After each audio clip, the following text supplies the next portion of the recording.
L'échange que vous allez entendre est un entretien épistémique. Il s'agit d'une conversation asymétrique dans laquelle on s'intéresse à notre interlocuteur en lui posant des questions. Au travers de celle-ci, nous cherchons à comprendre les raisons qui motivent son avis. L'objectif principal de cette forme de conversation est de passer un moment agréable et mutuellement enrichissant. Salut Denis, bienvenue dans ce live épistolique. C'est la première fois que tu viens sur ce live? Alors oui, parce que je vous ai suivi, j'étais déjà abonné, mais je t'ai jamais monté. Super, bah, écoute, bienvenue, content de t'accueillir ici. Merci à tous. Quel est ton avis sur la question du jour, à savoir pour toi le réchauffement climatique, c'est un mythe ou une manipulation?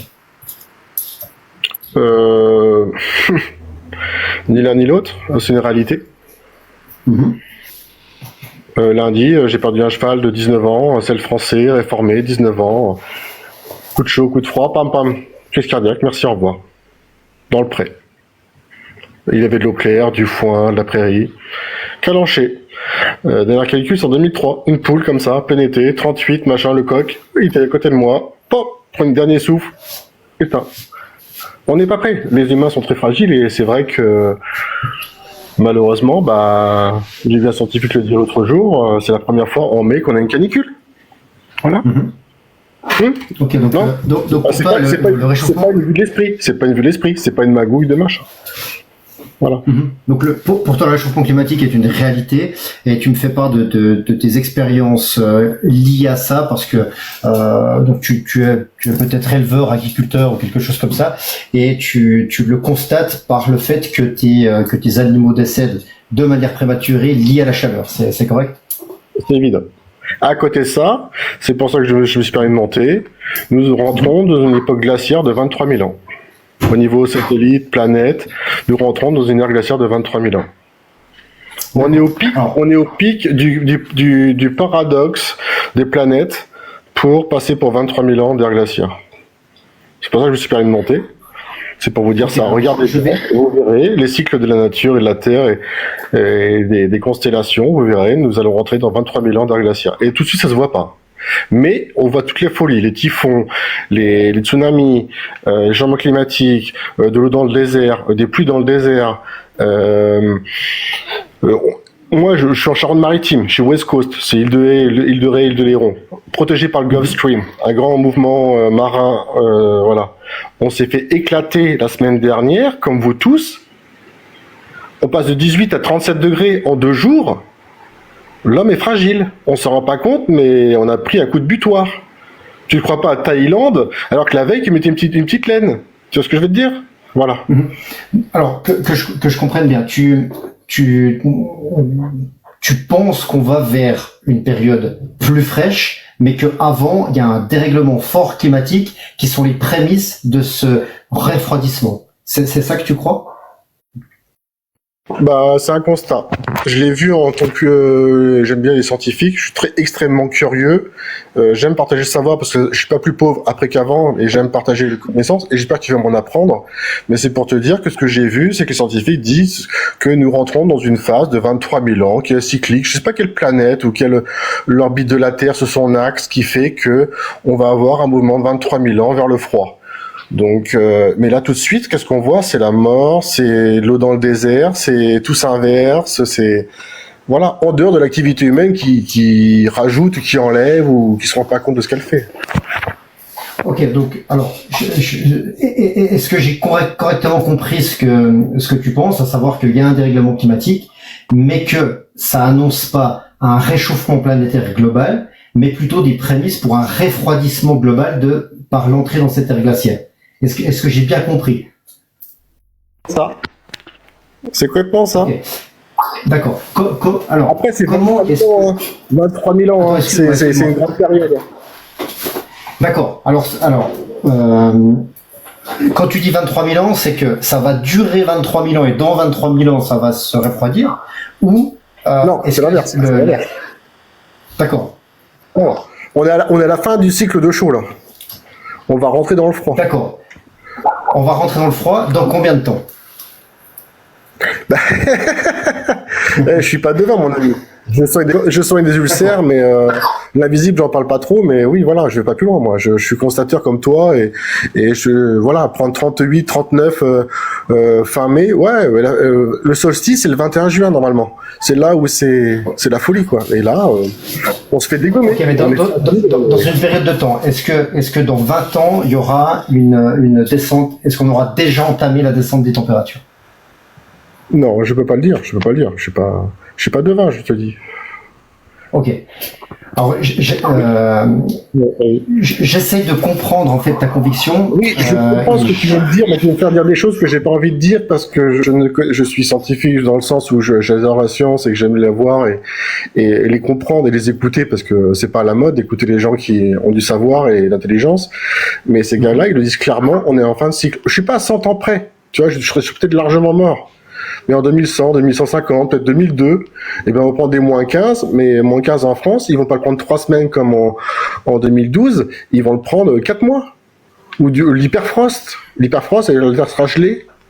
Je sais pas, c'est dans 200 ans, 300 ans. Mais il y a un moment donné, ça bouge. Tu vois ce que je veux dire? C'est pas moi qui ai la vérité, mais voilà. Et est-ce que on peut être dans une période glaciaire et on devrait en théorie refroidir, mais que dans la réalité on ne refroidit pas et c'est peut-être ce différentiel qui pose question? Non, on fait avec. Non. Je suis comme toi, je suis spectateur de la situation. Au niveau philosophique, t'as beau comprendre que tu rentres dans une phase avec la rotation de la Terre, les cycles lunaires et compagnie, et les astres et la Voie lactée qui nous protège. C'est pas pour ça que moi, terrien que je suis, que je vis à la seconde, à la minute, au jour près, que je me rends compte de ça. Ce que je vois, par contre, moi, j'ai perdu un animal extrêmement précieux, qui était extrêmement costaud, et s'est fait foudroyer. Comme je vis un petit poulet, un coq, 3 kilos, magnifique, 2 ans d'âge, canicule, trop chaud, pam, il tombe, alors que y a pas de raison. Bah oui, trop chaud, mais en fin de compte, on essaie de relativiser tout ce qui se passe dans les extrêmes. Pour beaucoup de gens, maintenant, on a envie de s'habituer à 36, 38, 40, 42, 45. Mais les gars, faut se protéger. Faut faire comme en Espagne. Il faut faire la sieste l'après-midi. Il faut se cacher, vivre la nuit. À un moment donné, il faut qu'on s'adapte à ce qui se passe autour de nous. On peut pas bosser comme ça sans arrêt. Les gens dehors, ils se font dégommer. Tu me dis, excuse-moi de t'interrompre, Denis. Tu m'entends?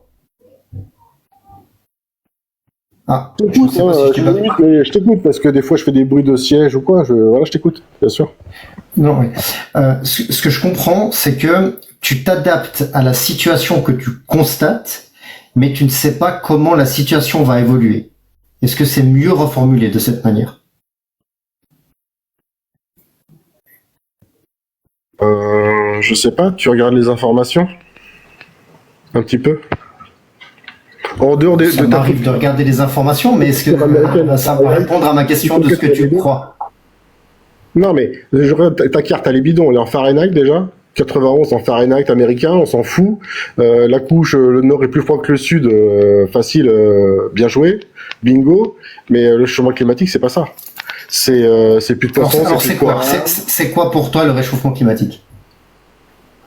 Bah, c'est coups de butoir, c'est tempête, des coups de grêle, des coups de machin. Tu prends de 16 à 38 en 2 jours. Tu passes de 16 degrés à 38 en 2 jours. Comment c'est possible, bonhomme? Normalement, ça met 3 semaines, un mois. Allez, t'as 24, 25, t'es content. On est passé du simple au double en température. Alors, est-ce que tu as une hypothèse? Est-ce que tu as une hypothèse sur pourquoi la température passe de 16 à 32 en quelques jours et qu'on connaissait pas ça avant? Est-ce que tu as une hypothèse là-dessus? Bah, c'est un grand tout.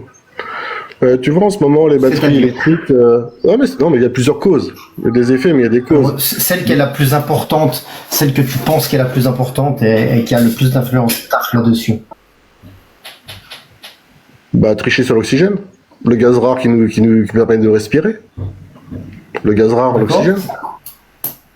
Donc, qu'est-ce que t'entends par tricher sur l'oxygène? Charbon, toutes les voitures, tous les machins, brûler n'importe quoi pour avoir de l'argent, manger le seul gaz rare qui nous fait vivre, et encore, l'oxygène oxyde les corps, donc c'est ce qui nous fait vivre aussi, donc c'est notre meilleur allié, mais c'est notre pire ennemi, l'oxydation. Mais à côté de ça, sans eau qui vient de l'espace, comme l'or vient tout de l'espace, sans eux, on serait pas là. Mais je pense qu'en ce moment, c'est vraiment... la nature est déjà déchaînée, de par les cycles dont je t'ai raconté, qu'un cycle de 23 000 ans. Donc à leur fin de cycle, donc elle va se rebondir, les aimants, les pôles nord et pôles sud en train de changer, et l'orientation des planètes fait que, voilà, plus l'activité humaine. C'est clair que nous, on nous reproche de prendre des voitures au diesel, alors qu'on représente même pas 1/1000% de la population mondiale, et que la Chine, les États-Unis polluent, et l'Inde pollue à bloc, à tir de bras.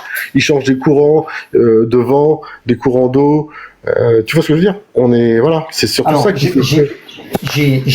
c'est vraiment de ma faute, hein. J'ai beaucoup de peine. Je reviens de vacances et c'est pour ça que je suis moins focus et j'ai vraiment de la peine à comprendre. Je suis vraiment désolé, Denis. Je vais essayer de reformuler ce que tu m'as dit. Tu m'as dit que le principal problème du dérèglement climatique était l'oxygène et l'oxydation, et que l'activité humaine, c'était un tout petit pourcentage. Est-ce que c'est correctement résumé, reformulé ce que tu viens de me dire? Oui. Ok. En pourcentage, ce tout petit pourcentage, tu l'estimes à combien? Moins de 10%, moins de 1% de l'activité humaine, hein, que l'activité humaine est responsable du réchauffement climatique? Bah, c'est quasiment 100%. Activité humaine, c'est 100%. Naturel, il y a les volcans, il y a des glaciers qui se fendent, il y a les plaques géologiques qui bougent, il y a toujours eu de la glace, du feu. La nature, elle pollue énormément à elle toute seule, mais sur l'ensemble, elle fait son équilibre. Mais l'activité humaine, il y a très très peu de vertus, et même quand tu penses bien faire, tu te rends compte qu'ils ont triché, même pour toi en voulant bien faire. Donc tu penses que le réchauffement climatique est lié à 100% à l'activité humaine?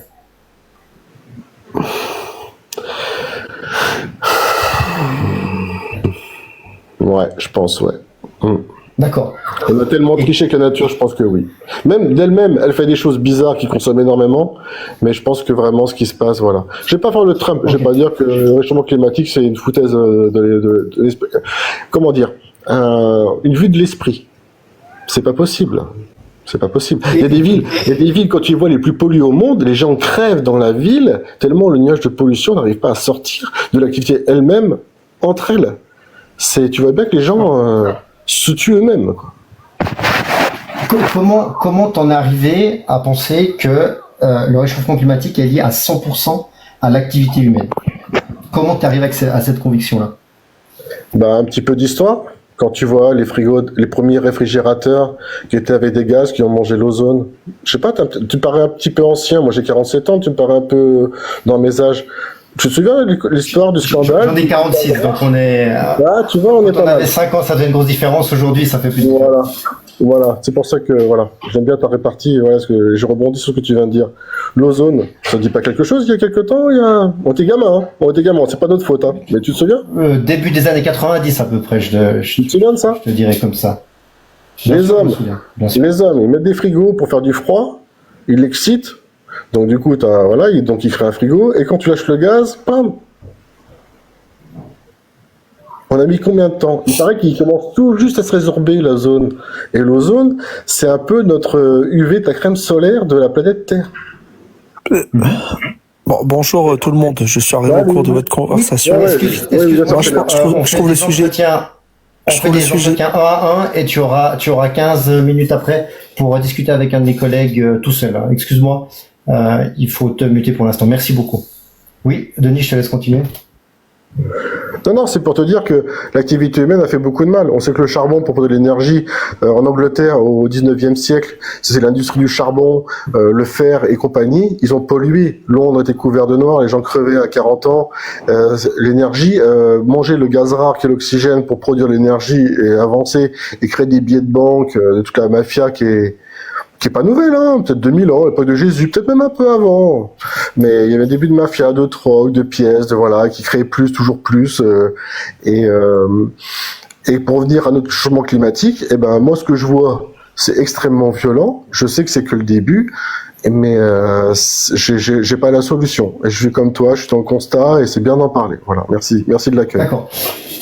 Je te remercie beaucoup, Denis. On arrive au bout du quart d'heure. Je vais demander à mes camarades s'ils ont une question à emporter pour toi. Alors, je vais faire dans l'ordre épistémique. Salut, épistémique.